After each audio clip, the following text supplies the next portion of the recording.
In the world, there are cities built with grand visions, places meant to thrive, yet today, they stand eerily empty. Streets where no one walks, homes left untouched, and the echoes of what could have been filled the air.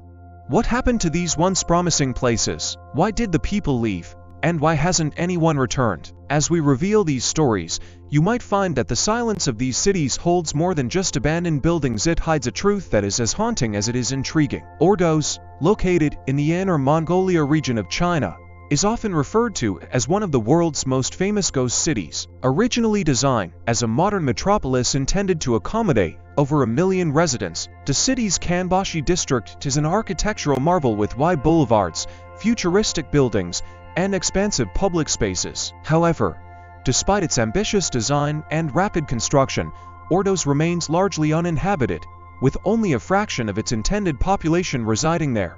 The city's emptiness stems from several factors. First, the local government's overestimation of the demand for housing led to a massive oversupply of residential units. Developers constructed high-end apartments and commercial buildings, anticipating a booming population that never materialized. Additionally, the city's remote location and harsh climate characterized by cold winters and dry, windy conditions made it an unattractive destination for potential residents. Another significant issue is the economic downturn that hit Ordos following a coal market crash.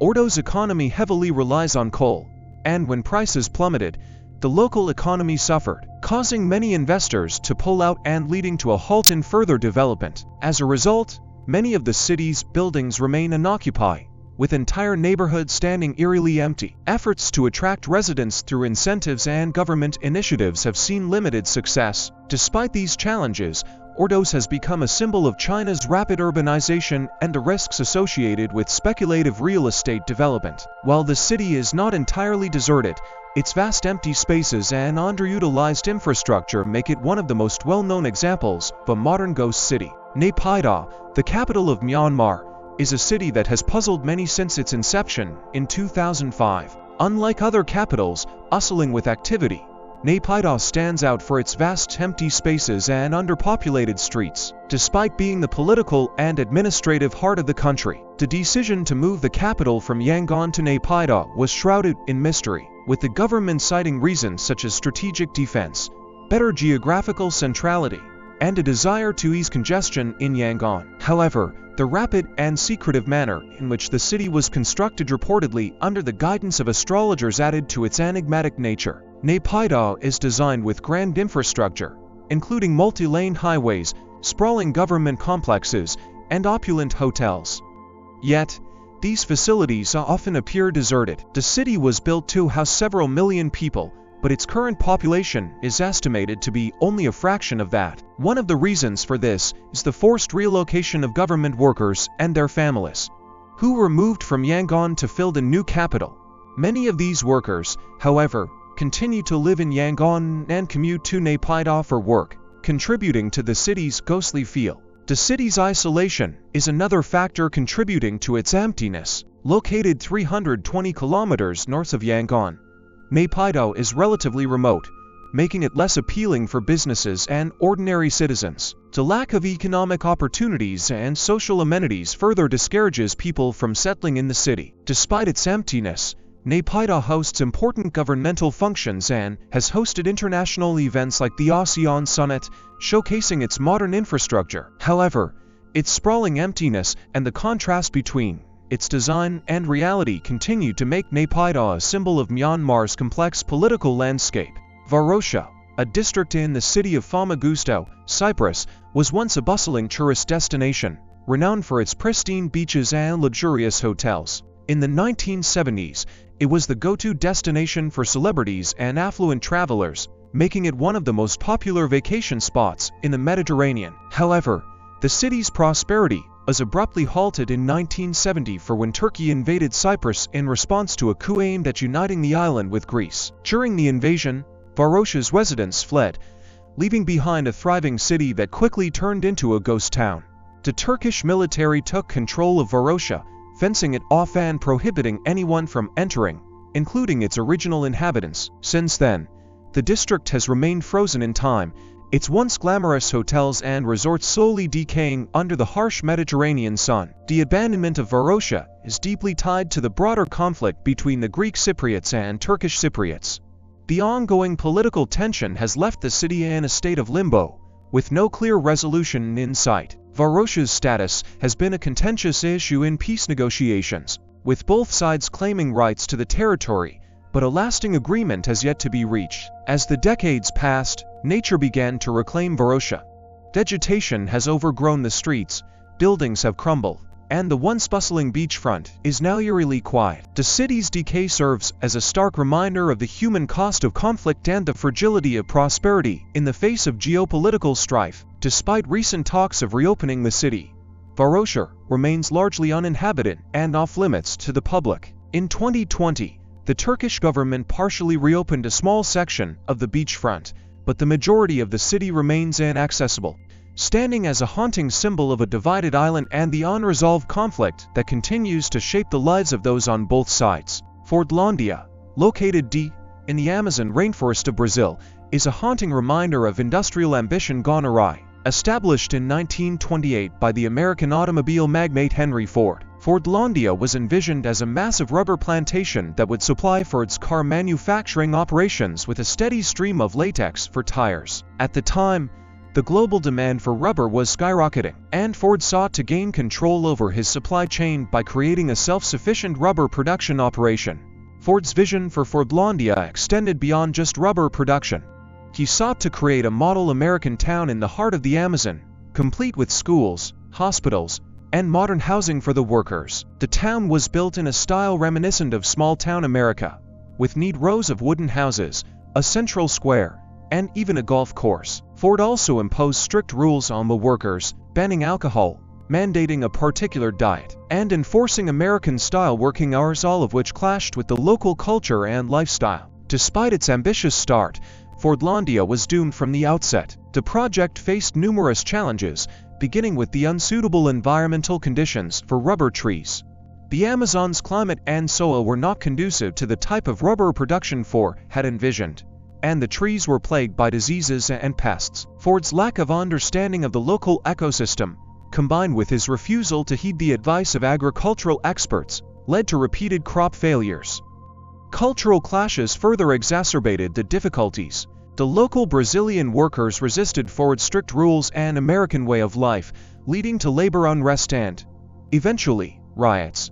The combination of environmental, social, and economic challenges proved insurmountable, and by 1945, Fordlandia was abandoned, having never produced the rubber that Ford had hoped for. Today, Fordlandia stands as a ghost town, with its decaying buildings overtaken by the encroaching jungle. The remnants of Ford's dream, a water tower, factory ruins, and crumbling houses are all that remain of this failed experiment in industrial colonization. Fordlandia serves as a powerful lesson in the dangers of imposing foreign models on unfamiliar environments and the importance of understanding local conditions and cultures in any venture.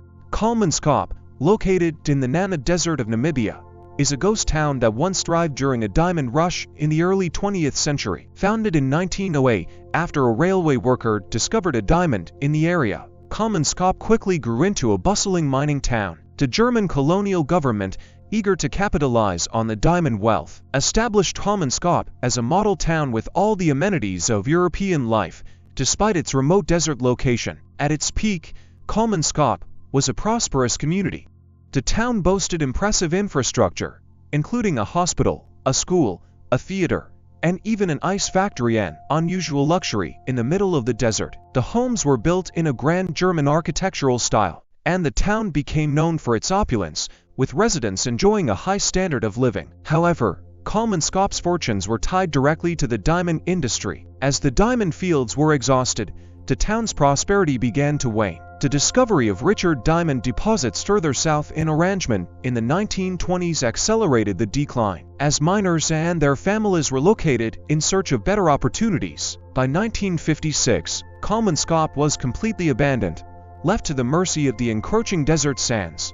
Today, Kolmanskop is a hauntingly beautiful ghost town, with the desert reclaiming the once luxurious buildings. The shifting sands have filled the rooms of the grand homes and public buildings, creating a surreal landscape where windows and doors open into walls of sand. The remnants of the town's infrastructure, including the hospital, the ballroom, and the once bustling streets, stand as a testament to a bygone era of diamond fever. Kolmanskop has become a popular tourist destination, attracting visitors fascinated by its history and eerie beauty. Photographers, in particular, are drawn to the stark contrasts between the decaying architecture and the relentless desert sands. The town is also a symbol of the transient nature of wealth and the inevitability of nature reclaiming human endeavors. Despite its abandonment, Kolmanskop continues to tell the story of the diamond boom that once brought life and prosperity to this remote corner of the Namib Desert, serving as a poignant reminder of the impermanence of human achievements in the face of time and nature.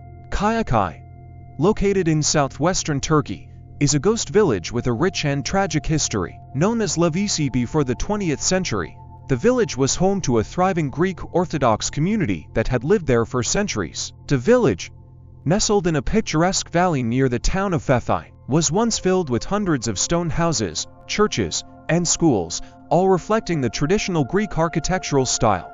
The decline of Kayaköy began in the aftermath of World War I and the Greco-Turkish War, which culminated in the 1923 population exchange between Greece and Turkey. Under this compulsory agreement, Muslims in Greece were relocated to Turkey, and Greek Orthodox Christians in Turkey were sent to Greece. The Greek residents of Kayaköy were forced to leave their homes, and the village was abandoned as a result. The population exchange marked the end of a once vibrant community, and Kayaköy became a ghost village almost overnight. The stone houses, churches, and schools were left empty, their inhabitants never to return. The village's abandonment was not just a physical departure, but also a profound cultural loss, as the community's traditions, way of life, and history were uprooted and scattered.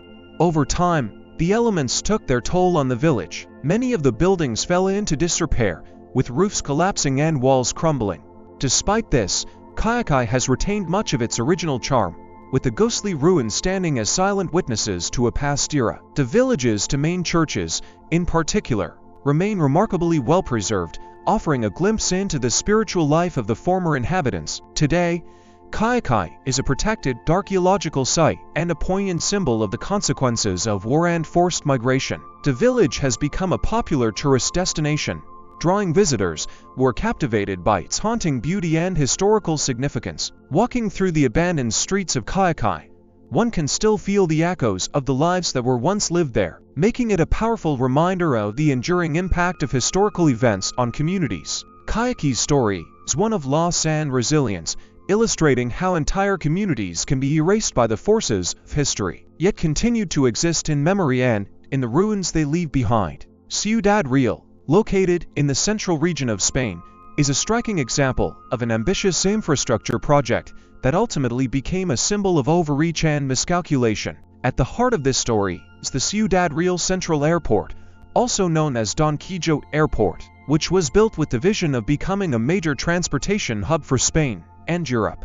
The airport was conceived during Spain's economic boom in the early 2000s, with expectations that it would serve millions of passengers annually and alleviate congestion at Madrid's Barajas Airport. The location, about 200 kilometers south of Madrid, was chosen for its proximity to the capital and its potential to stimulate economic growth in the Castilla-La Mancha region. The airport was designed with state-of-the-art facilities, including a runway capable of handling the largest commercial aircraft and modern passenger terminals. However, the project faced significant challenges from the outset. The airport's remote location, far from major population centers, made it difficult to attract airlines and passengers. High-speed trains connecting Madrid to other parts of Spain further diminished the need for a secondary airport, as they offered faster and more convenient travel options. Additionally, the global financial crisis of 2008 hit Spain particularly hard, leading to a sharp decline in air travel and investment. As a result, Ciudad Real Central Airport struggled to attract business and quickly fell into financial difficulties.